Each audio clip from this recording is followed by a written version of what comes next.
What's up everybody, welcome to Money Management channel. My name is Andy and today I'm going to be doing an update on MMTLP and FINRA saga. I got the cash in the bag, stadium packed, born a rock star in this life, gonna live it up. And for today's video, I will show you the latest news directly related to our story. I will show you that we are about to see at least 2 new lawsuits that will definitely help us in order to see the resolution of this huge problem.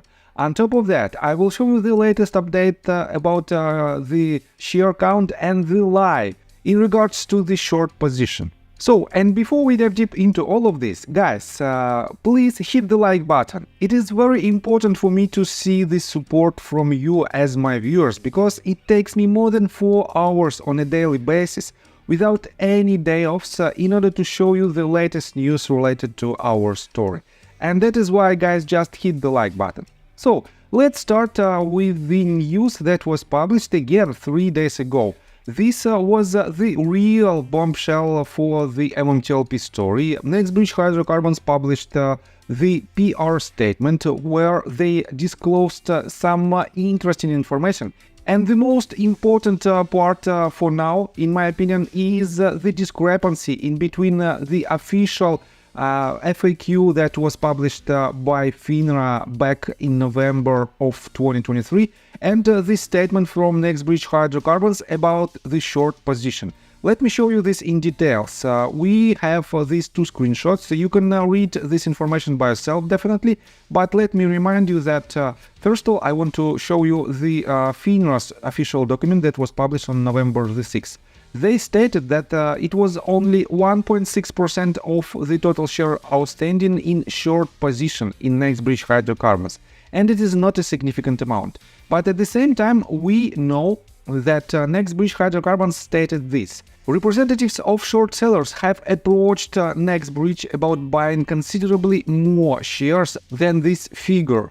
And guys, if you don't know how the process of closing a short position happens, it is basically a buyback of the shares. And if the short seller cannot find the necessary number of shares on the open market, and we know NextBridge is a private company that hasn't any ticker symbols in the stock market, that is why these short sellers should address to the issuer. And they have to ask this issuer to sell them these shares. And that is how NextBridge Hydrocarbons for now knows the exact number of shares that potentially might be used in order to close the short position. And this is the pure discrepancy with the official FINRA statement. And because of this, guys, we have to push this case forward from another path. And let me show you that Iron Ape wrote this tweet 15 hours ago, and he said, somebody is lying about short position in MMTLP, and it's either FINRA or NextBridge Hydrocarbons. Help us prove the correct share count by filing out the voluntarily community share count. We are taking all brokers, but are only actively validating TradeStation and RBC Canada. Fill out the survey here. Here is the link to this survey. And guys, it is very important to use any possible path that can prove the imbalance, share imbalance, and any other illegal activity that happened in regards to the MMTLP case. And that is why, guys, we are trying to push our case forward from different points of view. On top of that, let me show you that, for example, Richard Hoffman wrote this tweet 13 hours ago, and he said, seems to me that FINRA lied to Congress about the NextBridge short count too, in light of the NextBridge PR. Shouldn't Congress be informed of this news immediately? And doesn't this falsehood provide more justification for an immediate subpoena? And in my opinion, it is a very good question. I think it is a pure evidence that something has to be changed, and something, I mean, in the work, in the duties of authorities. And that is why I think we have to see this subpoena from Congress in order to know the real information.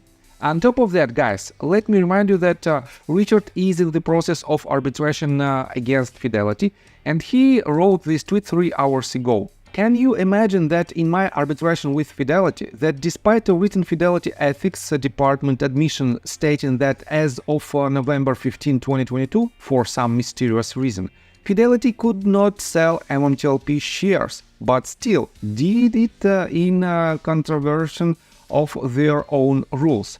Fidelity's attorneys, like Las Vegas magicians, claim there is nothing there. Is Congress aware of this? And on top of this information, he added this. As a matter of fact, I already filed a brief with the next breach PR attached. So, the more information we know, the more evidence we have in order to push this into our existing cases. And for now, Richard is in the process of arbitration against Fidelity, as I already mentioned. On top of that, he files all the documents with the federal court because he wants to inform federal court about any potential issues that might appear on the Fidelity arbitration. And if something happens that is contradicting the existing laws, he will file a lawsuit against them in a federal court. And in my opinion, it will happen as soon as Fidelity will breach some rules. And for now, we have that they use as a main line of their defense the hit piece article that was published by Brandon Koshkodin on Forbes. And guys, without any explanation, they dismissed all the briefs that were filed by Richard Hoffman. And this information is already in court.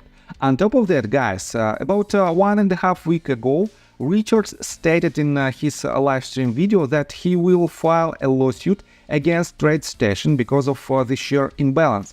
And the main idea of this lawsuit is that his position as an MMTLP shareholder was illegally diluted because of the TradeStation imbalance. And potentially it might be the reason why this lawsuit might move forward and why it might be another path to the resolution.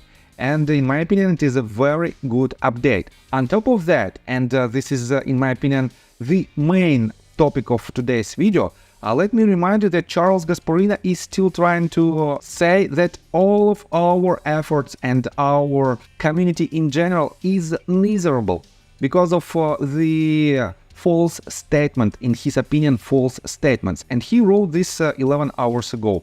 This is why it is so hard to take MMTLP community and their theories seriously. For the record, MMTLP was a security listed on OTC exchange legally.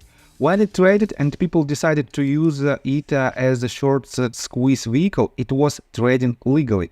And you know what happened next. And let me show you that Mark Basile responded to this tweet. I'm going to enjoy dispelling the whole legal traded issue in an upcoming post. My post will be a detailed legal analysis of exactly what happened regarding MMTLP, Metafarm, MMTLP, MMAT, John Burda, Johnny Tobacco, Tucker Carlson, and C.V. Payne at the time of the merger, and what should have been the legal result of the merger.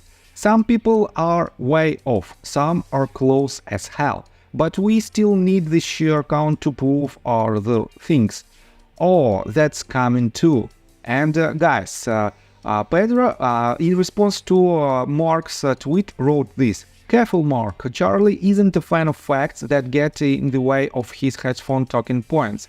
Recall, he's Ron Burgundy of financial news. He will read anything they put on the teleprompter.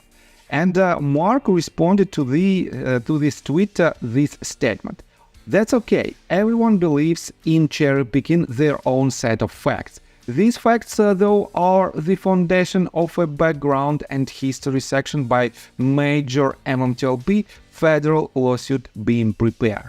So, 9 hours ago, Mark Basile stated that another major lawsuit will be filed in a near-term perspective. And this is a huge breakthrough in our case, because with the new evidence we can see more and more cases. And guys, none of these cases are the class action lawsuits. And this is the crucial part, because the class action lawsuit will not help the community in general, and it will be the worst possible solution if ever happens. But in this case, all of our headliners, Mark Basile, Richard Hoffman, Rosa Towell, and other community members, they know that class action lawsuits is not the solution for us. And that is why they are trying to push a new lawsuit, and they are trying to fight against new facts that was disclosed just recently. And in my opinion, it is also very important. On top of that, let me show you this tweet that explains pretty good the current situation. Let me go to this. Lolly wrote this tweet in response to Mark Falk, and Mark wrote, "Here's an idea. I think Taylor Swift tickets are overpriced. So I'm going to print 1,000 of counterfeit tickets and sell them as real. That will create a liquidity in the ticket market and drop the price to what I think is fair. Not enough seats for everyone, not my problem." So, very good explanation of our current situation. And Lolly wrote this: "If MMTLP were connected to Taylor Swift, we would have already had a hearing. It took 3 months to get a Senate hearing over Taylor Swift tickets. It's been 408 days, over 13 months since MMTLP fiasco. And where is the hearing? Taylor is still having concerts. There was a resolution. Where is our resolution?" And yes, for now we don't have this resolution for more than 13 months, but we are getting closer and closer. And let me show you that all of our members, all of our headliners are working hard in order to push this case forward. For example, Don Fis, he is still in District Columbia, and he had a very busy schedule for the last couple of weeks, because he had a lot of meetings with Congress members. And for now he is trying to reach Tucker Carlson. He wrote, "Tucker, I am in Washington for the week. If you would like to talk about the MMTLP fiasco involving FINRA refusing to be transparent with the shareholders for over 13 months of a stock they halted, please reach out to me. I'd be more than happy to brief you." And as you can see, we are trying to use any possible path how we can solve this problem. And shout out to all of our headliners, because guys, we are not going away. We will win this battle. And to do it, please hit the like button for YouTube algorithm. And see you guys and girls next time. Bye! I got the cash in the bag, stadium packed. Born a rock star in this life, gonna live it up on the attack. Baby, I'm bad, I just wanna get caught up in this life. I'm crazy, I'm mad, doing no cap. Only God wants you.